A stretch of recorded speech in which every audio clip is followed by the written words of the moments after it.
नमस्कार मित्रांनो, आजच्या लेक्चरमध्ये आपण हाफ लाईफ पिरियड, मीन लाईफ पिरियड आणि युनिट्स ऑफ रेडिओ ॲक्टिव्हिटी या 3 टॉपिक्सवर डिस्कशन करणार आहोत.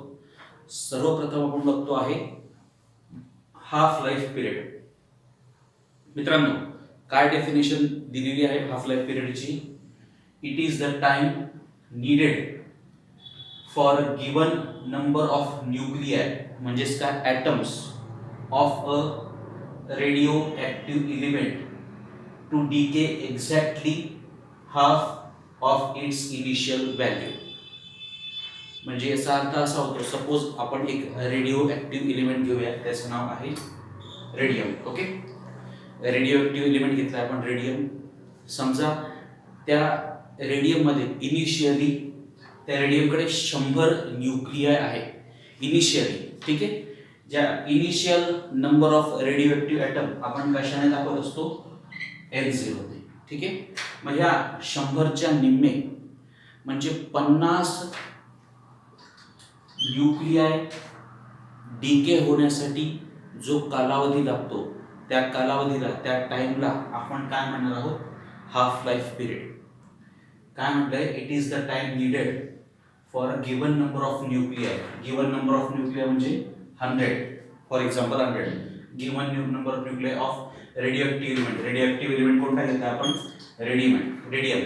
To decay exactly half of its initial value. 100 molecules पैकी 50 रेडिओएक्टिव्ह मॉलिक्युल डीके होण्यासाठी जो वेळ लागणार आहे, त्या वेळेला आपण काय म्हणणार आहोत? Half life period. आणि ही जी हाफ लाईफ पिरियड आहे आपण दाखवणार आहे T1/2. ठीक आहे, परत लक्षात घ्या, रेडिओएक्टिव्ह एलिमेंट आपण कोणता घेतलाय? रेडियम. ओके, हा, त्याचे initial number of radioactive nuclei आपण एक्झाम्पल म्हणून किती घेतले? फॉर एक्झाम्पल 100 रेडिओएक्टिव्ह न्यूक्लियाय ते रेडियम मध्ये आहेत.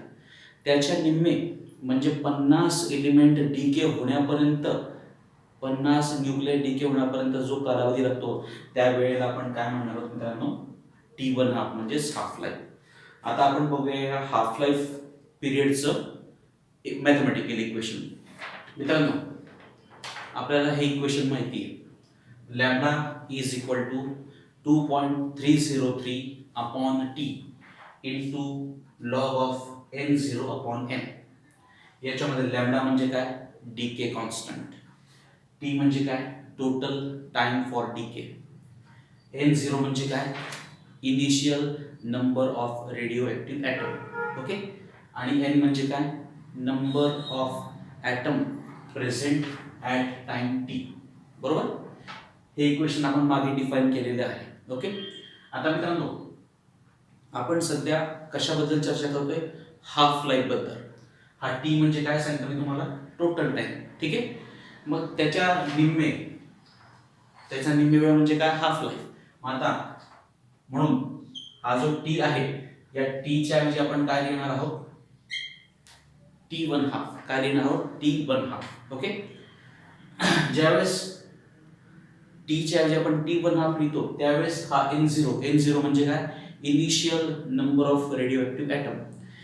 हाफ लाईफ पिरियड मध्ये त्याच्या निम्मे ॲटम काय झाले असणार आहे? डीके झाले असणार आहे.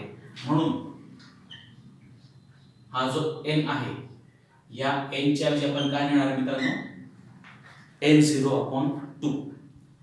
टी च्या ऐवजी काय लिहितोय? T1/2 आणि N इज इक्वल टू काय?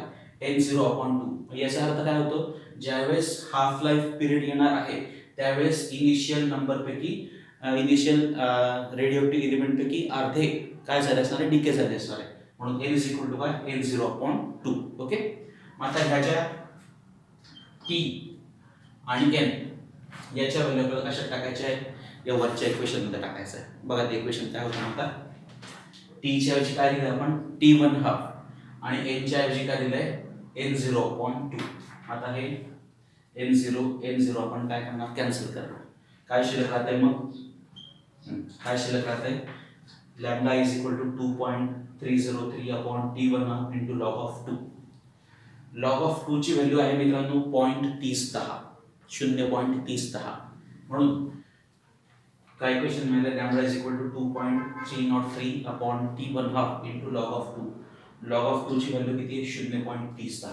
म्हणून lambda is equal to 2.303 into 0.3010 divided by t1. या दोघांचा गुणाकार केल्यानंतर आपल्याला काय इक्वेशन मिळते, काय व्हॅल्यू मिळते, 0.693. Therefore, lambda is equal to 0.693 upon t1 half. मित्रांनो, आपल्याला कोणाबद्दल इक्वेशन काढायचं आहे, हाफ लाईफ पिरियडचं इक्वेशन काढायचं आहे. t1 half is equal to 0.693 divided by lambda, decay constant. याचा अर्थ असा होतो मित्रांनो, half life period t1 half is equal to 1 upon lambda, decay constant. याचा अर्थ असा होतो, half life period is inversely proportional to decay constant.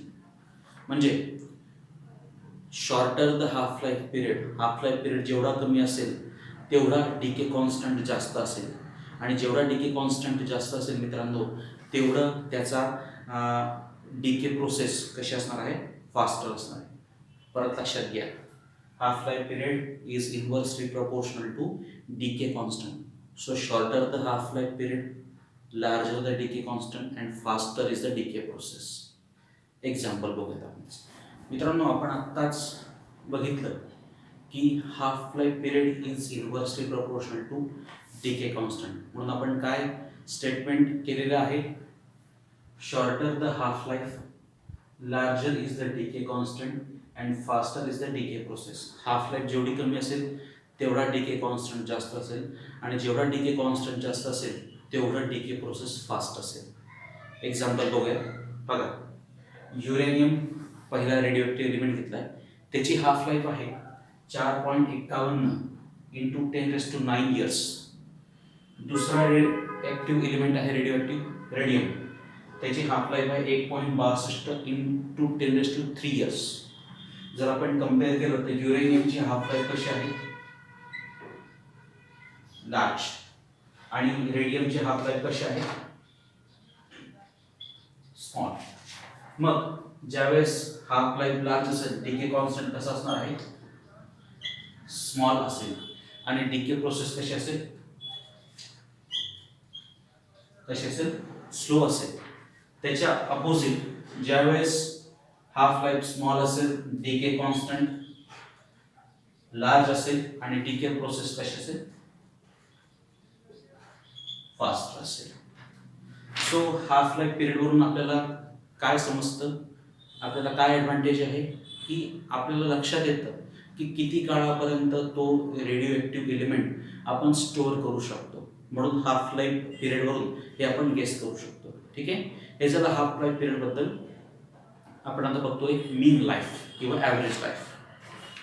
पुढचं डिस्कशन आपण करतोय मीन लाईफ किंवा average life.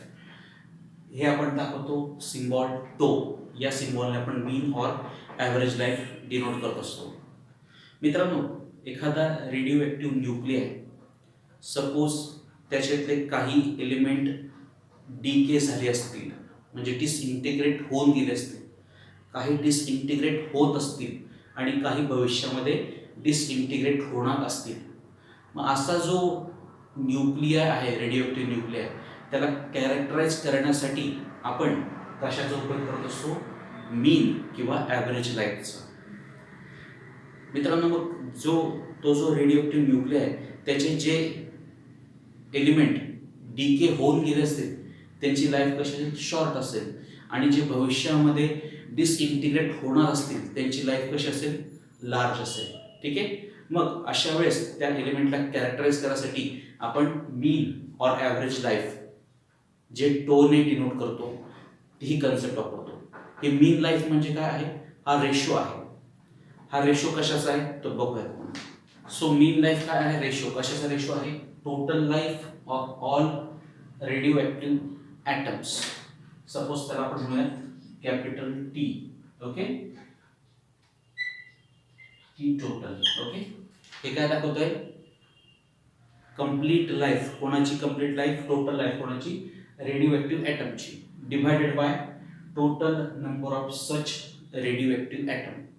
Total number of initial किंवा टोटल नंबर ऑफ ॲटम कशात दाखवतो आपण N0. So tau is equal to काय T total divided by N0. मित्रांनो मग ही जी मीन लाईफ आहे ही मीन लाईफ किंवा ॲव्हरेज लाईफ काय दाखवतोय it shows the total time for the complete disintegration of that particular nuclei. मग ज्यावेळेस n इज इक्वल टू 0 असतो त्यावेळेस टो इज इक्वल टू 1/λ. म्हणजे मीन लाईफ किंवा ॲव्हरेज लाईफ ही सुद्धा रेसिप्रोकल आहे डीके कॉन्स्टंटला. ठीक आहे. So in this way we have completed half life as well as mean or average life. आता आपण बघणार आहोत मित्रांनो युनिट्स ऑफ रेडिओ ॲक्टिव्हिटी. मित्रांनो आपण बघतोय units of radio activity. Radio activity म्हणजे काय spontaneous and continuous emission of radiation. Radiation emit होणं म्हणजे काय त्या ठिकाणी त्याच्यातून अल्फा किंवा बीटा पार्टिकल्स बाहेर पडणं त्याला आपण डिसइंटिग्रेशन म्हणतो. म्हणून आपण काय म्हणतो primarily it is described as the disintegration per second. म्हणजे प्रत्येक सेकंदाला त्याच्यातून किती अल्फा किंवा बीटा पार्टिकल्स बाहेर पडता आहेत हे मोजणं म्हणजे त्याचं युनिट काढणं. मित्रांनो हे मोजताना जो आपल्याला नंबर मिळणार आहे जो आकडा मिळतो तो खूप लार्ज आहे. म्हणून प्रॅक्टिकली आपल्याला त्याला रेडिओ ॲक्टिव्हिटीच्या युनिटमध्ये फिक्स करायचं होतं. तर हे फिक्स करण्याचं पहिलं जे काम आहे ते मॅरी क्युरी ज्यांनी रेडियम आणि पोलोनियमचा शोध लावला या सायंटिस्टने केला आहे. म्हणून या रेडिओ ॲक्टिव्हिटीचं पहिलं जे युनिट आहे त्या मेरी क्युरी या सायंटिस्टच्या नावावरच क्युरी हे पडले आहे. क्युरी ते आपण कशात दाखवतो CI. क्युरी यांनी पहिल्यांदा रेडियमचा शोध लावला. मग त्यांनी ते रेडियमच्या 1 ग्रॅम रेडियममधून किती डिसइंटिग्रेशन बाहेर पडत आहे ते त्याचं जे मापक होतं त्याला त्यांनी काय म्हटलंय क्युरी म्हटलंय. म्हणून इनिशियल डेफिनेशन काय होती क्युरीची ती बघूया आपण आताच म्हटलं की प्राथमिक क्युरीचं जे काय डेफिनेशन होती काय होती the activity due to 1 gram radium 1 gram रेडियममुळे जी डिसइंटिग्रेशन झालं आहे त्याला आपण काय म्हणणार आहोत त्याला आपण युनिट ऑफ रेडिओ म्हणतो तो दॅट इज क्युरी. ओके. पण नंतर त्याला मॉडिफाय करण्यात आलं. त्या डेफिनेशनला मॉडिफाय केल्यानंतर काय डेफिनेशन आलं त्याची which is later modified as the amount of radio substance will disintegrate at the rate of 3.7 into 10⁻10 disintegration per second. एका सेकंदाला 3.7 into 10⁻10 डिसइंटिग्रेशन एवढं ज्यावेळेस डिसइंटिग्रेट होतं त्यावेळेस त्याला आपण काय म्हणणार आहोत 1 क्युरी. ओके.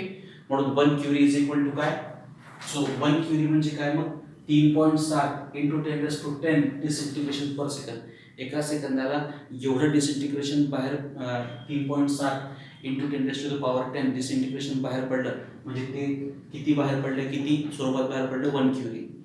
मग 1 क्युरीचं कन्व्हर्जन 1 मिली क्युरीमध्ये करण्यासाठी 1 milli curie is equal to 10⁻³ curie आणि 1 micro curie is equal to काय तर 10⁻6 क्युरी. हे झालं पहिलं युनिट. दुसरं जे युनिट आहे मित्रांनो बॅक्वेरेल. जे हेनरी बॅक्वेरेल ज्यांनी रेडिओ ॲक्टिव्हिटीचा कन्सेप्ट शोधून काढला होता त्यांनी हे युनिट शोधून काढलं आहे. हे बॅक्वेरेलचे युनिट आहे मित्रांनो हे SI unit of radio activity काय आहे ते बघूया. बॅक्वेरेल हे युनिट आपण कशात दाखवणार आहे BQ. जसं क्युरी आपण CI ने दाखवत असतो तसं बॅक्वेरेल आपण कशाने दाखवणार आहे BQ.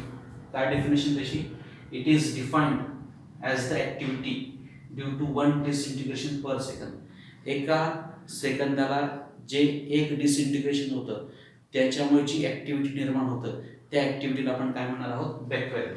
So 1 बॅक्वेरेल is equal to काय 1 डिसइंटिग्रेशन पर सेकंड.